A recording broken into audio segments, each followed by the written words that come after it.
ATS guide চ্যানেলে তোমাদের সবাইকে ওয়েলকাম। দেখো, আজকে পড়াশোনার বাইরে একটা নতুন টপিক নিয়ে চলে এসেছি, আলাদা একটা টপিক বলতে পারো।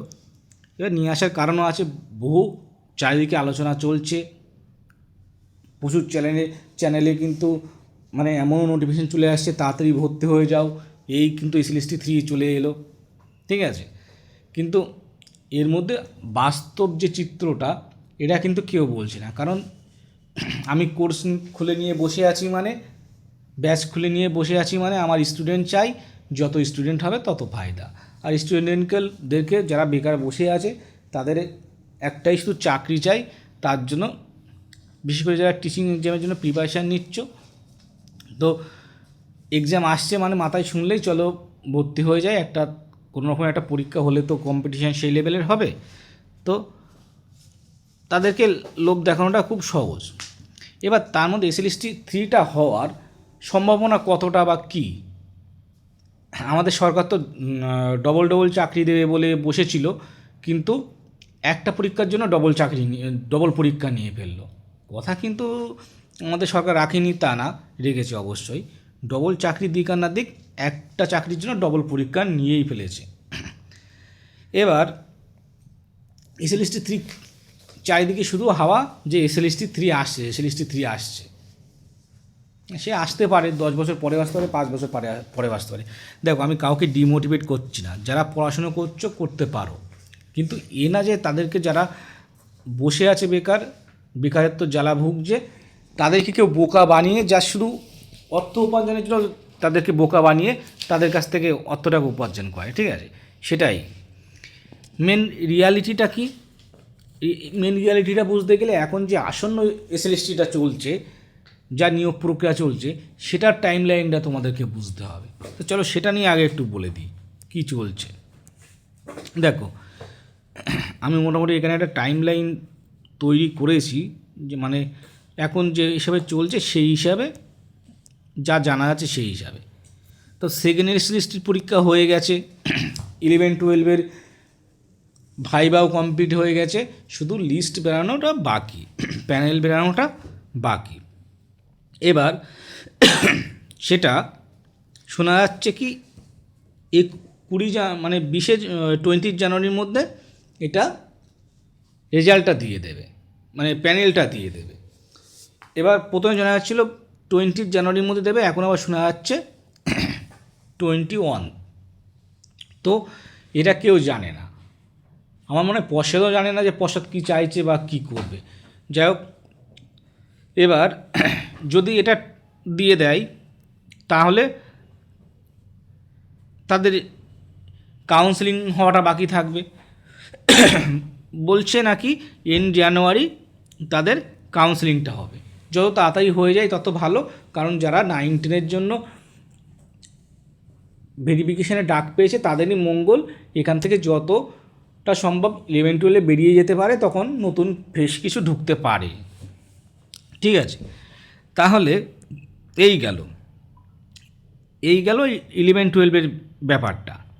এবার আসছে 11-12 9-10 ভেরিফিকেশান। বলা হচ্ছে ফেব্রুয়ারি 26 থেকে ভেরিফিকেশানটা শুরু হবে, আর ইন্টারভিউটা শুরু হবে মার্চের 26 থেকে। এবার তোমরা জানো, সবাই এখন খবর রাখো, যে কি আমাদের কোর্ট কিন্তু খুব মানবিক, এটা মনে রাখবে। আমি ঠাট্টা করছি না, কারণ কারোর চাকরি সহজে খেয়ে ফেলে, আর কারোর চাকরি একই দোষ বা তাতে বেশি দোষের জন্য খেতে পারে না কি তাদের পরিবার আছে। 25,000 যে শিক্ষকের চাকরি গেল, তাদের কিন্তু পরিবার ছিল না, এটা মনে রাখবে। কিন্তু প্রাইমারির যে, আমি চাই না, আমার মতামত হচ্ছে, আমি চাইছি না যে প্রাইমারির যে চাকরিটাকে বহাল রাখা হলো তাদেরকে চাকরি যাওয়ার দরকার ছিল। আমি বলছি এই 25,000 শিক্ষক এখানে যারা ছিল তারা সবাই ঘুষ দিয়ে চাকরি পায়নি। যাদেরটা ধরা পড়েনি বা যারা টেন্টেড নয় তাদের চাকরিটাকে নেওয়া হলো। কোর্ট যখন আলাদা করতে পারেনি, তাহলে যাদেরকে আলাদা করতে পেরেছিল তাদের চাকরিটা নেওয়ার দরকার ছিল। এইভাবে যারা প্রকৃত ভালো পরীক্ষা দিয়ে চাকরিটা পেয়েছে তাদের চাকরিটা খেয়ে নিয়ে এভাবে তাদেরকে হ্যারাসমেন্ট করার কোনো দরকারই ছিল না। যাও, সেটা কোর্টের ব্যাপার, কোর্ট খুব মানবিক, তারপরে যাই বলো না কেন জ্ঞানী সবই হতে পারে, সবই তারা। এবার তার বাইরে আসি, আমাদের মূল আলোচনায় ফেরা যাক। বলছে কি 9-10 ইন্টারভিউ শুরু হবে মার্চে। এবার তোমরা জানো যে 9-10 প্রচুর ক্যান্ডিডেট, 11-12 এত অল্প ক্যান্ডিডেটের জন্যও কিন্তু এতদিন ধরে ইন্টারভিউ হলো, তারপরে নিয়োগ প্রক্রিয়াটা এখনও শেষ করতে পারলো না। যেহেতু কোর্ট মানবিক, কোর্টের কাছে টাইম চাওয়া হয়েছিল 6 মাস। পর্ষদ গিয়ে বললো আমাকে হুজুর 6 মাস দিন, আমি কিন্তু আপনার কথা মতো চলছি, কিন্তু ওই যে টাইমটা দিয়েছিলেন সেই টাইমের মধ্যে আমরা চলতে পারিনি হুজুর, তো আমাকে একটু টাইম দেওয়া হোক, আমি কিন্তু বাধ্য ছেলে সব কিছু শুনে চলছি, ঠিক আছে। তো কোর্ট বললো হ্যাঁ ঠিক আছে, তুমি তো খুব বাধ্য ছেলে, তাহলে 6 মাস না, তোমাকে 8 মাস দিয়ে দিলাম। তাহলে 8 মাস যখন চলে যাচ্ছে, তাহলে আগস্ট পর্যন্ত চলে যাচ্ছে, তাহলে রিক্রুটমেন্ট প্রসেস চলে যাচ্ছে আগস্ট সেপ্টেম্বর পর্যন্ত। তাহলে আগস্ট সেপ্টেম্বর পর্যন্ত যদি চলে যায় আর এই নিয়োগটা যদি কমপ্লিট না হয়, একটা নিয়োগ চলাকালীন কমপ্লিট না করে নতুন কোনো নিয়োগের বিজ্ঞপ্তি আসাটা কি সম্ভব? আমার তো মনে হয় না। তাহলে আগস্ট সেপ্টেম্বরের আগে কিন্তু আমার মনে হচ্ছে না যে এই থার্ড এসএলএসটির কোনো বিজ্ঞপ্তি আসতে পারে। যদি আসে 11-12 শেষ হয়ে যাচ্ছে, 11-12 আসতে পারে, কিন্তু আলাদাভাবে কি শুধু 11-12 পরীক্ষা নেবে সরকার? হয়তো না। তো সেই জন্যে দেখো, যারা প্রিপারেশান নিচ্ছ, যারা টিচিং লাইনের জন্য পড়ে আছে, তাদের কাছে এটা একসাথে কোনো অপশান নেই। তো তোমরা অবশ্যই কী করতে পারো, প্রিপারেশান নিয়ে নাও, কিন্তু কারোর ফাঁদে পা দিও না, ঠিক আছে। কারণ তুমি একটা জায়গায় তুমি ব্যাচ নেবে, সে নিশ্চয়ই তোমাকে 1-1.5 বছর, এখানে যদি 1-1.5 বছর পরে পরীক্ষা হয়, সে 1.5 বছর ধরে তোমাকে পড়াবে না, তার একটা কোর্স লিমিট থাকবে। তারপরে গিয়ে হয়তো পরীক্ষা নোটিফিকেশান দিলে আবার তোমাকে ভর্তি হতে হচ্ছে, ঠিক আছে। তো নিজে ভেবে চিনতে পা ফেলো, কারোর ফাঁদে পা দিও না। এই গেল এসএলএসটি 3 এর কিন্তু ব্যাপার। আরও একটা জিনিস আছে মনে রাখবে, কোর্ট থেকে কিন্তু রায় দিয়ে দিয়েছে যে আপার প্রাইমারি রায়, মানে কোর্টের থেকে কিন্তু একটা রায় ছিল যে আপার প্রাইমারি পরীক্ষাটা মার্চের মধ্যেই, কিন্তু মার্চ 26-এর মধ্যেই কমপ্লিট করতে হবে।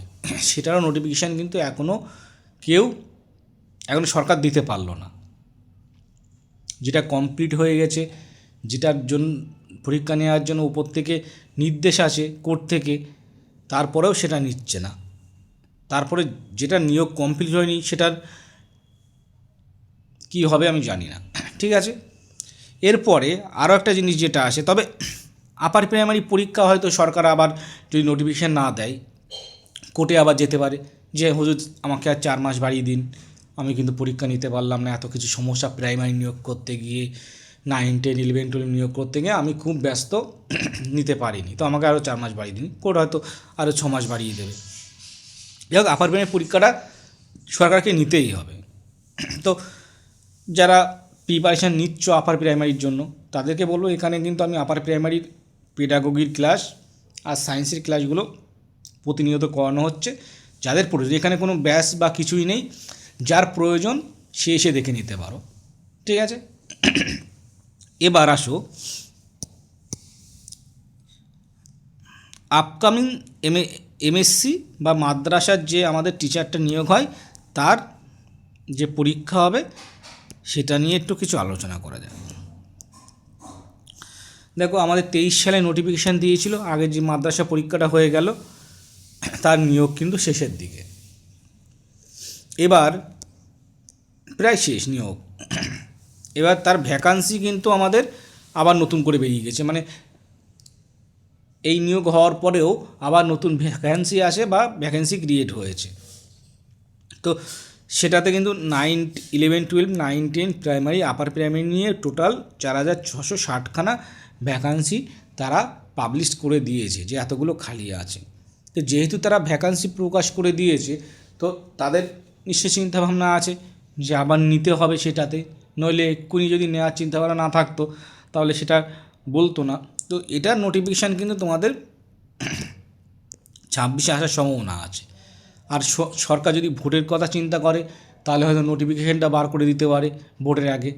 এক্সামটা নেবে কি না জানি না, সেটার চান্সেস কম, নিলেও নিয়ে নিতে পারে পরীক্ষাটা, কিংবা শুধু ফর্ম ফিল আপ করে রেখে দিতে পারে যে না আমরা ক্ষমতায় এলে কিন্তু তোমাদের এই চাকরিটা দেওয়া হবে, ললিপপ দেখিয়ে রাখতে পারে। তো যারা টিচিং লাইনের জন্য পড়াশোনা করছো তারা যদি প্রিপারেশান নাও তাহলে এমএসসিরও প্রিপারেশান হয়ে যাবে, এসএলএসটিরও প্রিপারেশান হয়ে যাবে। প্রিপারেশান যারা নিচ্ছ নাও, তবে কারোর ফাঁদে পা দিও না, নিজের মতো করে নিজের বুদ্ধিতে চলো, ঠিক আছে? তো এই কিন্তু আমাদের আসল বাস্তব চিত্রটা। তো যেমন হাওয়ায় চলছে যে হ্যাঁ এসে গেল থার্ড এসএলএসটি, অতটা সহজে সেটা হওয়া সম্ভব না, ঠিক আছে? তো তোমাদের লাইফ, তোমাদের চিন্তাভাবনা সঠিকভাবে তোমরা চিন্তাভাবনা করো, সেই হিসাবে তোমরা পা বাড়াও। আর যারা আপার প্রাইমারির জন্য মোটামুটি প্রিপারেশান নিচ্ছ, কারণ এটা পরীক্ষাটা হওয়ার একটা চান্সেস আছে, আর প্রাইমারিরও কিন্তু পরীক্ষা নিতে হবে সরকারকে। কারণ এটুকু দেখো যে টিচারদের টেট পাস করা নেই, সুপ্রিম কোর্ট থেকে কিন্তু রায় আছে তাদেরকে টেট পাস করতে হবে সেই টিচারগুলোকে, প্রাইমারি টিচার। তো টেট তো শুধু তাদেরকে নিতে পারবে না, টেট নিতে গেলে যেমনভাবে টেট নিচ্ছে সবাইকে একসঙ্গে টেট নিতে হবে। তো 5 বছরের মধ্যে যদি সেই শিক্ষকগুলোকে টেট পাস করাতে হয় তাহলে কিন্তু টেট পরীক্ষা নিতে হবে। তো প্রাইমারি টেটও কিন্তু হওয়ার একটা চান্সেস আছে। তো সিডিপির জন্য আর সায়েন্সের জন্য যারা প্রিপারেশান নিতে চাও তাহলে তারা এখানে কিন্তু খেয়াল রাখতে পারো, এখানে প্রতিনিয়ত ক্লাস করানো হচ্ছে, কোনো ব্যাস নেই, সবাই নিজের মতো করে আসো, ক্লাস করো, পছন্দ হলে একটু সাবস্ক্রাইব করে দিও, ঠিক আছে? তো থাক, পরে কোনো যে আমরা যেমনভাবে ক্লাস করছিলাম সেমনভাবে ক্লাস আসতে থাকবে, নজর রাখো।